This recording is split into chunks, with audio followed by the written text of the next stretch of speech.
কোটি টাকার ভিউ পাইতে আজই চলে আসুন আমাদের বরিশালের পেয়ারা বাগানে। হ্যালো, আসসালামু আলাইকুম, সবাই কেমন আছেন? আশা করি সবাই ভালো আছেন। আপনাদের দয়া আলহামদুলিল্লাহ আমিও ভালো আছি। অনেকদিন পর একটা ভিডিও নিয়ে আসলাম, বরিশালের পেয়ারা বাগানের ট্রেন্ডিং ভিডিও, যেটা এখন বর্তমানে চলতেছে। তো সেক্ষেত্রে সকাল সকাল বের হইলাম পেয়ারা বাগানের উদ্দেশ্যে। তো ওখানে নাকি সকালে গেলেই ভালো হয়। তো সকাল 5:30টার দিকেই বের হয়েছি, যদিও 5:30টার দিকে যাওয়ার কথা ছিল, কিন্তু যেতে পারি না, কারণ আমার সাথে আবার বিবাহিত লোক ছিল। তো তারা আবার তাদের নাকি আবার বউ রাইখে আসতে কষ্ট হয়, তার জন্য আস্তে আস্তে প্রায় 7টা বাজাইছে। তারপরও আমরা গেছি, যাওয়ার পরে তো কি কি করছি, কি কি দেখছি এবং কেমন মজা করছি আর ওখানে কি কি আছে সবকিছু এই ভিডিওতে পাবেন। তো ধৈর্য সহকারে আমার ভিডিওটা দেখবেন। যারা ভাবছেন পেয়ারা বাগান যাবেন তাদের জন্য ভিডিওটা গুরুত্বপূর্ণ, কারণ ভিডিওটা দেখতে পারলে আপনারা বুঝতে পারবেন ওখানে গেলে কি কি দেখা যায় এবং কি কি মজা করতে পারবেন। যেহেতু আমরা সকাল সকাল বের হয়েছি, আমরা কেউই নাস্তা করি না, তার জন্য ওখানে যাওয়ার পরে একটা হোটেলে ঢুকলাম, সেখানে গিয়ে নাস্তা খাইলাম।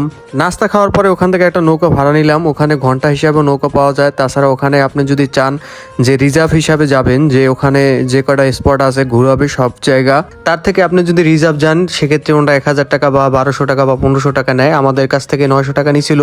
পরবর্তীতে আমরা খুশি হয়ে ওনাকে আরো 100 টাকা দিলাম, মানে মোট 1000 টাকা দিছি। আর যদি আপনারা লোক বেশি হন সেক্ষেত্রে ওখানে ট্রলার আছে, আপনারা চাইলে ট্রলারও রিজার্ভ করে তারপর ঘুরতে পারেন। যেহেতু আমরা লোক ছিলাম 4 জন, সেক্ষেত্রে আমাদের আর ট্রলারের প্রয়োজন হয় না, আমাদের একটা নৌকাই হয়ে গেছে। মূলত ওখানে মজাটাই হচ্ছে ট্রলারে বা নৌকায় এই খালের ভিতরে ঘোরা এবং পেয়ারা খাওয়া, এইটাই হচ্ছে অনেক মজার। মাঝি ভাইকে বললাম, মাঝি ভাই আপনি যেখানে খুশি সেখানে আমাদের নিয়ে যান, কারণ আমরা যেহেতু চিনি না।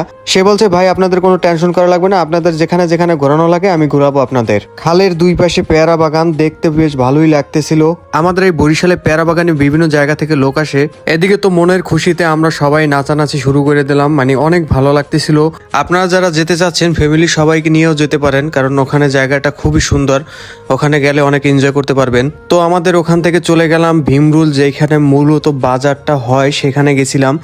যাওয়ার পরে দেখি যে ওখানে নাকি বাজার শেষ, আবার পরে হবে, ওখানে নাকি বিকালেও হয় বাজার। সবকিছু নাকি নৌকায় বসে বিক্রি হয়, ভাসমান বাজার বলে যেটাকে। এই যে ট্রলারগুলো দেখতেছেন এগুলো ভাড়া পাওয়া যায়, এগুলো আপনি যদি ঘুরতে চান তো সেক্ষেত্রে এগুলো ভাড়া নিয়ে আপনি ঘুরতে পারেন। তো আমরা ওখানে কিছুক্ষণ আড্ডা দিলাম। ওখানে বিভিন্ন মানুষ আসছে বিভিন্ন জায়গা থেকে, তারা ওখানে ছবি তুলতেছে, ভিডিও করতেছিল। তো যারা যাওয়ার চিন্তা ভাবনা করতেছেন তারা যেতে পারেন, ওখানে গেলে অনেক এনজয় করতে পারবেন। এই যে পেয়ারাগুলো দেখতেছেন ওগুলো জুড়ি হিসাবে বেচে 100 টাকা 150 টাকা, যার কাছ থেকে যা নিতে পারে।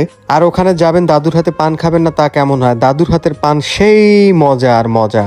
তো ওখানে আমরা কিছুক্ষণ আড্ডা দিছি, চাটা খাইছি। খাওয়ার পরে আমরা চলে গেলাম পার্কে, যেখানে আসলে মূল আকর্ষণ, সেখানে গেলাম। যাওয়ার পরে তো ওখানে প্রতিজন 30 টাকা করে নেয়। তারপর আপনি বাগানে যেতে পারবেন। বাগানে গেলে আপনি যত খুশি তত পেয়ারা খেতে পারবেন, কিন্তু হাতের নাগালে কোনো পেয়ারা পাবেন না। অনেক উঁচায় উঁচায় থাকে হয়তো বা কিছু পেয়ারা, তো আসলে সেগুলো পারাও সম্ভব না। আর যেহেতু কাদা ভিতরে, তো সেক্ষেত্রে আসলে ঢোকাও সম্ভব না।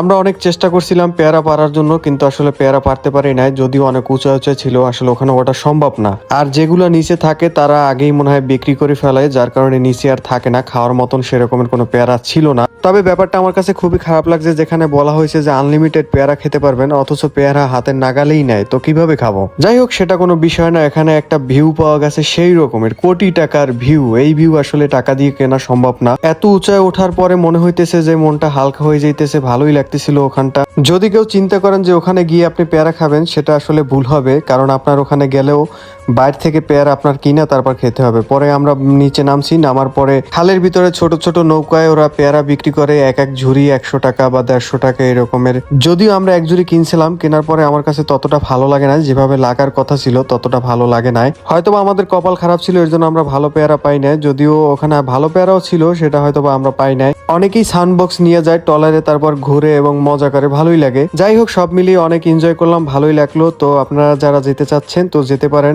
তো আজকের ভিডিওটা এই পর্যন্তই। সবাই ভালো থাকবেন, সুস্থ থাকবেন, আবার দেখা হবে নতুন কোনো ভিডিওতে। আল্লাহ হাফেজ।